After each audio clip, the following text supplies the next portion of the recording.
ሰላም ጤና ይስጥልን ውድ የአሮማ ሚዲያ ቤተሰቦቻችን፣ የሰዓቱን ዜናዎች እንደሚከተለው እናቀርባለን። አብራችሁን ቆዩ።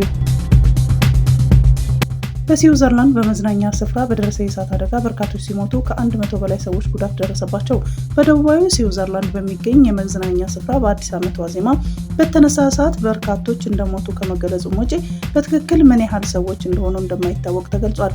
የስዊዘርላንድ ፖሊስ ሐሙስ ማለዳ በሰጠው መግለጫ የሟቾች ቁጥር ለማወቅ ተጨማሪ ምርመራ እንደሚያስፈልግም አስታውቀዋል። የጣሊያን ውጭ ጉዳይ ሚኒስትር የስዊስ ፖሊስን በመጥቀስ 40 ሰዎች መሞታቸውን ተናግረዋል። ጉዳት ከደረሰባቸው 100 ያህል ሰዎች መካከል አብዛኞቹ በእሳት መቃጠላቸውን የስዊስ ባለስልጣናት አሳውቀዋል። ጉዳት የደረሰባቸው ሰዎች በአቅራቢያው ወደሚገኝ ሆስፒታል ሲወሰዱ 10 ሄሊኮፕተሮች፣ 40 አምቡላንሶች እና 100 የአደጋ ጊዜ ሰራተኞች መሰማራታቸው ባለስልጣናት ተናግረዋል። የሟቾቹ ማንነት ለመለየትና በፍጥነት ለቤተሰቦቻቸው አስክሬናቸውን ለማስረከብ ጥረት እየተደረገ ነውም ተብሏል። በስዊዘርላንድ የጣሊያን አምባሳደር የሞቱትን ሰዎች ማንነት ለመለየት ሳምንት ይወስዳል ብለዋል። ከሞቱት መካከል ከተለያዩ ሀገራት ዜጎች እንደሚገኙ የተገለጸ ሲሆን የፈረንሳይ መገናኛ ብዙሃን ቢያንስ 2 ፈረንሳውያን ናቸው ብለዋል። የፈረንሳይ ፕሬዚዳንት ኢማኑኤል ማክሮን ለስዊዘርላንድ የፈረንሳይ አጋርነትና የወንድማማችነት ድጋፍ አይለየችም ሲሉ መልእክት አስተላልፈዋል። ሩሲያ ኒውክሌር የመሸከም አቅም ያላቸውን ኦፕሬሽኒንግ ሚሳይሎች ወደ ቤላሩስ ማዘዋወሯን ገለጸች። ሩሲያ ኒውክሌር የመሸከም አቅም ያላቸውን የኦፕሬሽኒንግ ሚሳይሎቿን ከኔቶ አባል ሀገራት ፖላንድ፣ ሊቱዌኒያ እና ላትቪያ ጋር ድንበር በምትጋራው ጎረቤቷና አጋሯ ቤላሩስ ውስጥ መደበኛ አገልግሎት መስጠት መጀመሯን የሚገልጽ ቪዲዮ ለቃለች። ፑቲን እንደተናገሩት ከሆነ የሚሳይሎቹ ፍጥነት ከድምጽ ፍጥነት ከ10 እጥፍ በላይ በመሆኑ የጦር መሳሪያዎቹ ምንም አይነት መንገድ መክቶ መመለስ የማይቻል ነው። ሚሳይሎቹ በቤላሩስ በሚገኝ ወታደራዊ ካምፕ ውስጥ ከተቀመጡ ሩሲያ በአውሮፓ ውስጥ ያለውን ኢላማዎች በበለጠ ፍጥነት ለመምታት ያስችሏታል። እነዚህ መካከለኛ ርቀት ተወንጫፊ ሚሳይሎች እስከ 5500 ኪሎ ሜትር የመምታት ርቀት ያላቸው፣ ይህ ማለት ከአውሮፓ የትኛውን ቦታ ወይም ከአሜሪካ ምዕራባዊ የባህር ዳርቻ ድረስ ጥቃት ማድረስ ይችላሉ ማለት ነው። ማክሰኞ ዕለት በሩሲያና በቤላሩስ የመከላከያ ሚኒስትሮች የተለቀቀው ቪዲዮ የሚያሳይ ስርዓቶች በቤላሩስ ውስጥ የትኛውን ቦታ ላይ እንደሚቀመጡ ለይቶ ባይገለጽም ሚሳይሎቹ ወደ ጫካው ሲጓጓዙና በመረብ አማካኝነት ራሳቸውን እንዲሰውሩ ተደርገው ሲሸፈኑ አሳይቷል። የቤላሩስ መከላከያ ሚኒስቴር የኦፕሬሽኒንግ ሚሳይል ክፍል በሀገሪቱ ውስጥ በተለያዩ ቦታዎች የውጊያ ዝግጁነት ተግባራዊ ማከናወን ጀምሯል ሲልም ገልጿል። ኤርትራ 30 የመናውያን አሳ አስጋሪዎችን ለቀቀች። የየመን ብሔራዊ ዜና አገልግሎት እንደዘገበው እነዚህ 30 አስጋሪዎች የታሰሩት በቀይ ባህር ላይ በአሳ ማጥመድ ስራ ላይ በተሰማሩበት ወቅት ነው። ሆዴይዳ የተሰኘው አሳ ማጥመጃ ወደብ ምክትል ዳይሬክተር ሃይተም ማሩፍ ለዜና አውታሩ በሰጡት መግለጫ እነዚህ የመናውያን የተለቀቁት ከበርካታ ቀናት እስር በኋላ እንደሆነም ገልጸዋል። የአሳ አስጋሪዎቹ መታሰር የመናውያን በቀይ ባህር ውስጥ አሳ በማጥመድ ስራ ላይ እያሉ የሚገጥማቸውን ተደጋጋሚ የመብት ጥሰት አንዱ አካል መሆኑን የተናገሩት ምክትል ዳይሬክተሩ በእንደነዚህ ያሉ ድርጊቶች አሳ አስጋሪዎች ጀልባዎችና ሌሎች ንብረቶች ስለሚዘረፉ በኑሯቸው ላይ ከፍተኛ ኪሳራ እንደሚከተል አስረድተዋል። ጨምሮ አሳ አስጋሪዎችን ማሰርና ጀልባዎቻቸውን መዝረፍ ዓለም አቀፍ የባህር ጉዞንና አሳ ማጥመድን በተመለከተ የወጡ ህጎችን መጣስ መሆኑን ገልጸው ዓለም አቀፉ ማህበረሰብ በኤርትራ መንግስት የሚካሄደውን ይህንን የህግ ጥሰት እንደሚያስቆም ጥሪ አቅርበዋል። በጋምቤላ የመንግስት ሰራተኞች ወደ ስራ ገበታቸው እንዲመለሱ ታዟል። ወደ ስራ ሲገቡ ሲወጡ ጥበቃ ይደረግላቸዋልም ተብሏል። የጋምቤላ ክልላዊ መንግስት ሁሉም የመንግስት መስሪያ ቤቶች ሰራተኞቻቸው ወደ ስራ መመለሳቸውን እንዲቆጣጠር ማሳሰቢያ ሰጥቷል። ይህንን ማሳሰቢያ ለሁሉም የክልል መስሪያ ቤቶች በጻፈው ደብዳቤ ያስተላለፈው የክልሉ ሪፐብሊክ ሰርቪስ እና የሰው ሀብት ልማት ቢሮ መሆኑን ከደብዳቤው ላይ መመልከቱን ጠቅሶ የዘገበው ቢቢሲ ነው። ቢሮው አሁን የጸጥታ ስጋት ባለባቸው አካባቢዎች የመንግስት ሰራተኞች ወደ ስራ ሲገቡና ሲወጡ ጥበቃ እንደሚደረግላቸው ማረጋገጫ መስጠቱን ዘገባው ጠቅሷል። የክልሉ መንግስት ሰራተኞች ወደ ስራ እንዲመለሱና መስሪያ ቤቶችም ሰራተኞቻቸውን በስራ ገበታቸው ላይ መገኘታቸውን እንዲያረጋግጡ ያሳሰበው የመንግስት መስሪያ ቤቶች በተለይ በጋምቤላ ከተማ በኢንታንግ ልዩ ወረዳና በጋምቤላ ወረዳ በተከሰተው ግጭት ሳቢያ ለ3 ሳምንታት ስራ አቁመው ከቆዩ በኋላ ነው። ሆኖም ግጭቱም የተከሰተባቸው አካባቢዎች ቀስ በቀስ ወደ መረጋጋት በመመለሳቸው የመንግስት ሰራተኞች ወደ ስራ እንዲመለሱ የክልሉ መንግስት መወሰኑን ቢሮው ገልጿል ተብሏል።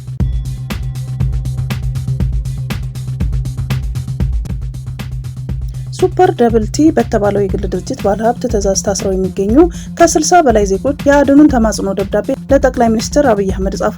ባለሀብቱ ከባለፈው ሳምንት ጀምሮ በርካታ በእስር ላይ የሚገኙ የቀድሞ ሰራተኞች ላይ እስከ 5 ዓመት እንዲፈረድ ያስደረጉ መሆኑን ታውቋል። አዳዲስ የድርጅቱ ታሳሪ ሰራተኞች ወደ ፉሪ፣ ሸገር ማረሚያ ቤትና ደለቲ እስር ቤቶች በብዛት መግባት መቀጠላቸውን የመንግስት ምንጮች ተናግረዋል። ባለሀብቱ ጊዜው የኛ ነው፣ መንግስት የሰጠኝ 14 ክላሽ አለኝ በማለት እንደሚያስፈራሩ ታሳሪዎች ለጠቅላይ ሚኒስትሩ በጻፉት ደብዳቤ ላይ ጠቁመዋል። አብዛኞቹ እስረኞች የሂሳብ ሰራተኞች መሆናቸው ታውቆ ይህን ድርጅቱ ይፈጽመዋል የተባለውን የግብርና ታክስ ማጭበርበር መረጃ እንዳይወጣ እንደሆነም ተጠቁሟል። ሁለቱ መንግስታዊ ተቋማት ድርጅቱ ላይ ምርመራ ቢጀምሩም በባለ ሀብቱ ጣልቃ ገብነትና እጅ ረዥምነት የታሳሪዎች ጉዳይ የትም ሊሄድ እንዳልቻለ ታውቋል።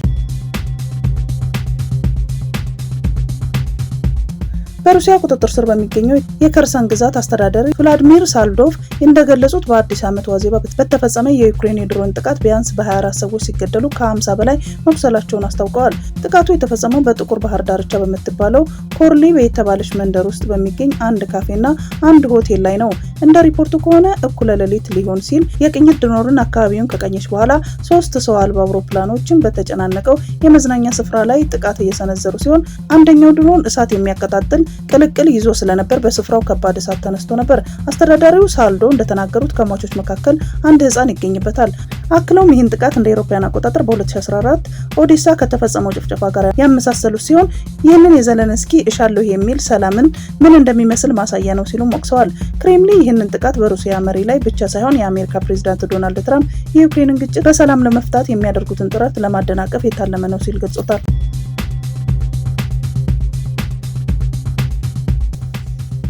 የዩክሬን ፕሬዝዳንት ቮሎዲሚር ዜሌንስኪ ሀገራቸው ከሩሲያ ጋር የምታደርገውን ጦርነት ለመቋጨት የሰላም ስምምነቱ 90% ዝግጁ ነው አሉ።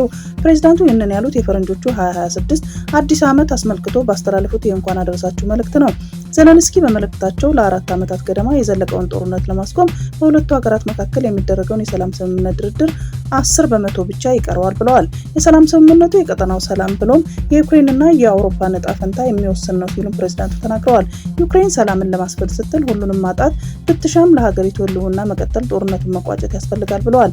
የሩሲያ ፕሬዝዳንት ቭላድሚር ፑቲን በበኩላቸው የሩሲያ የማይበጠስ አንድነት፣ የጋራ መደጋገፍና የመጪው ጊዜ ብሩህ ተስፋ አጠናክረን እንቀጥል ሲሉ ለህዝባቸው ባስተላለፉት የእንኳን አደረሳችሁ መልእክት ገልጸዋል። የሩሲያን ጀግና ወታደሮች እናመሰግናለን ያሉት ፕሬዝዳንት ፑቲን በሚሊዮኖች የሚቆጠሩ ሩሲያውያን በመንፈስ ከጎናቸው እንደሚቆሙ ጥሪ ማቅረባቸውን ቢቢሲ ዘግቧል። ቱርክ ከ125 በላይ የሽብር ተጠርጣሪዎችን በቁጥጥር ስር አዋለች። የጸጥታ ኃይሎች በመላ ሀገሪቱ ባደረጉት የተቀናጀ አሰሳ ከ125 በላይ የአይኤስአይኤስ ተጠርጣሪዎችን በቁጥጥር ስር መዋላቸውን የቱርክ የሀገር ውስጥ ጉዳይ ሚኒስትር አስታወቀ። የቱርክ የሀገር ውስጥ ጉዳይ ሚኒስትር አሊ ዮርሊኪያ እንደገለጹት ዋና ከተማዋን አንካራን ጨምሮ በ25 ግዛቶች ውስጥ የተቀናጀ የፍተሻና የቁጥጥር ስራ ተከናውኗል። እርምጃው በያሎቫ ከተማ በፖሊስና በታጣቂዎች መካከል በተከሰተ የተኩስ ልውውጥ የ3 ፖሊሶችና የ6 ታጣቂዎች ህይወት ማለፉን ተከትሎ የተወሰደ ነው። ዘመቻው በአንድ ሳምንት ውስጥ ብቻ የተከናወነ ሶስተኛው መጠነ ሰፊ ፍተሻ ሲሆን በሀገሪቱ ባለፉት ጥቂት ቀናት ውስጥ በመቶዎች የሚቆጠሩ ግለሰቦች በሽብርተኝነት ተጠርጥረው በቁጥጥር ስር ውለዋል። የአልጀዚራ ዘገባ እንደሚያመለክተው ቱርክ በሽብር ቡድኖች ላይ የምታደርገው ክትትል አጠናክራ ቀጥላለች።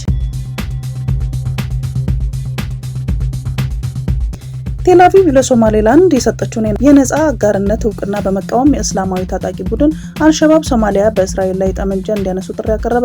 የቡድኑ ቃል አቀባይ ባስተላለፈው በቪዲዮ በተቀረጸ መልእክት ሶማሊያ በሀገራቸው ከእስራኤል ለመከላከል ታጥቀው እንዲነሱ ጥሪ አስተላልፏል። የአልሸባብ ቃል አቀባይ ሼክ አሊ ሙሐመድ ራጌ ወይም አሊ ዳሂር ባቀረበው ጥሪ የሶማሌላንድ መሪዎች ከሃዲ በማለት በሶማሊያ ህዝብ ላይ ቅኝ ግዛትን ጋብዘዋል ሲል ከሷል። ማንኛውም የሰለጠነና መሳሪያ ያለው በተለይም ወጣቶች ካሉበት ቦታ ሆኖ በእስራኤል ላይ ጦርነት መጀመር አለባቸው በማለት አይሁዳውያንን ኢላማ እንዲያደርጉም ጥሪ አቅርበዋል። መሳሪያም ሆነ ስልጠና ለሌላቸው ደግሞ ቡድን የሚያስፈልጋቸውን ለማቅረብ ዝግጁ መሆኑን በመጥቀስ እንዲቀላቀሉት ጥሪውን አስተላልፏል። በበርካታ ሀገራት በሽብርተኝነት ከተፈረጀው ከዓለም አቀፉ ቡድን አልቃይዳ ጋራ ትስስር እንዳለው የሚነገርለት አልሸባብ በተለያዩ የሶማሊያና የምስራቅ አፍሪካ ሀገራት ውስጥ የሽብር ጥቃትን በመፈጸም ይታወቃል። የሶማሊያ መንግስትን ለመጣል የሚዋጋውን ቡድን ከአገሩ መንግስት ባሻገር አሜሪካን ጨምሮ በአጎራባች ሀገራት የሽብር ቡድን ተብሎ እየታደነ ያለ ነው። እስራኤል የሰጠችውን እውቅና የተቃወመም አልሸባብ ቃል አቀባይ የሶማሌላንድ ህዝብ እስራኤል የሰጠችውን እውቅና እንደሚቃወምም ጥሪ አቅርቧል። ነገር ግን ከ30 ዓመታት በፊት ከሶማሊያ መንግስት ራሷን ነጥላ ነፃ አገርነቷን ላሳወጀው ሶማሌላንድ እስራኤል ባሳለፈው ሳምንት የሉዓላዊ ሀገር እውቅና መስጠቷን ተከትሎ በሀርጌሳ በርካታ ህዝብ አደባባይ በመውጣት ደስታውን ሲገልጽ ነበር።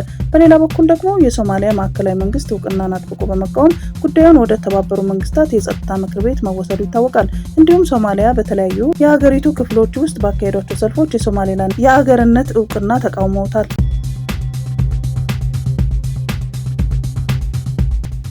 ሶማሌላንድ ከእስራኤል የሀገር እውቅና ያገኘችውን በምላሹ ፍልስጤማውያንን ለማስፈር እና ለእስራኤል ወታደራዊ ሰፈር ለመስጠት ተስማምታ ነው በማለት የሶማሌ ፕሬዝዳንት መናገራቸውን ውድቅ አደረገች። የሶማሌላንድ የውጭ ጉዳይ ሚኒስትር ሐሙስ ዕለት ባወጣው መግለጫ ከእስራኤል ጋር የሚኖረውን ግንኙነት ዓለም አቀፍ ሕግንና የሁለቱ ሀገራት ሉዓላዊነት ያከበረ ፍጹም ዲፕሎማሲያዊ ነው በማለት የፕሬዝዳንት ሐሰን ሼክ መሐመድ ክስ አጣጥሎታል። የሶማሊያ ፕሬዝዳንት ሶማሌላንድ የእስራኤልን እውቅና ለማግኘት ፍልስጤማውያንን ለማስፈር በኤደን ባህረ ሰላጤ ዳርቻ እስራኤል ወታደራዊ ሰፈር እንድታቋቁምና በአብርሃም ስምምነት ውስጥ ለመሳተፍ ስለተስማማች መሆኑን የደህንነት መረጃ እንዳላቸው ለአልጀዚራ ተናግረው ነበር። የሶማሌላንድ የውጭ ጉዳይ መስሪያ ቤት በሰጠው ምላሽ የፕሬዝዳንቱ ክስ መሰረተ ቢስ በማለት ዓላማው ዓለም አቀፉ ማህበረሰብ ማሳሳትና የሶማሌላንድ የዲፕሎማሲያዊ ውጤት ለማጣጣል ነው በማለት ተቃውሞውን አሰምቷል። አክሎም የሶማሌላንድ ለቀጠናው መረጋጋትና ለዓለም አቀፋዊ ሰላም ትብብር ቁርጠኛ ሆና ትቀጥላለች ብሏል። ሶማሌላንድ ከእስራኤል የመጀመሪያ ነጻነት አገርነት እውቅና ባሳለፈው ሳምንት ካገኘች በኋላ የሶማሊያ መንግስት ጠንካራ ተቃውሞ እያሰማ ሲሆን ጉዳዩንም ወደ ተባበሩት መንግስታት በመውሰድ እውቅናውን ውድቅ እንዲደረግም ጠይቋል።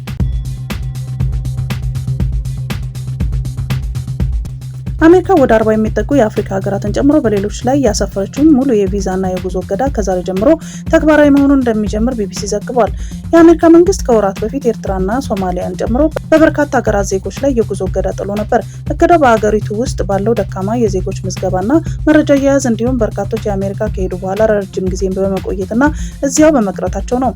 ይህ የእገዳ እርምጃ የአሜሪካን ደህንነት ለመጠበቅ መሆኑን የገለጸው ዋይት ሀውስ ከ54ቱ የአፍሪካ ሀገራት ወደ 40 የሚጠጉ ላይ እገዳ ጥሏል። የአሜሪካ ባለስልጣናት እንደሚሉ ይህ በመላው ዓለም በሚገኙ ሀገራት ላይ የተጣለው የቪዛና የጉዞ እገዳ ሀገሪቱ አሳማኝ መሻሻል እስከሚያሳዩ ድረስ በስራ ላይ ይቆያል። አንዳንድ የአፍሪካ ሀገራት የአሜሪካ ውሳኔን በመቃወም ወደ ሀገራቸው በሚመጡ የአሜሪካ ዜጎች ላይ ተመሳሳይ እገዳን መጣላቸውን አሳውቀዋል።